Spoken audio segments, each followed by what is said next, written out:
वाईट आहे ग नको तोंडावर काय बोलतात बेटा माग काय करतात ना काय ग माझी आई वडील वाली तेव्हापासून तुलाच मला समजलं लहानच मोठं केली शिक्षण सर्व संपूर्ण केलीस आणि आता काय ग रूढी परंपराची मुलीच्या जीवाला मुलीच्या जीवाला रूढी परंपराची मुलीच्या जीवाला रूढी परंपराची मुलीच्या जीवाला जगता जगता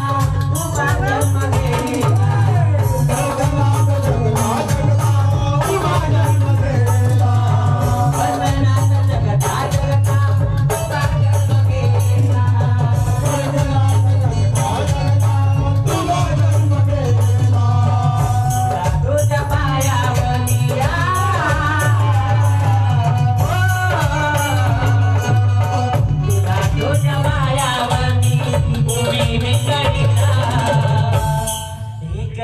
पैसा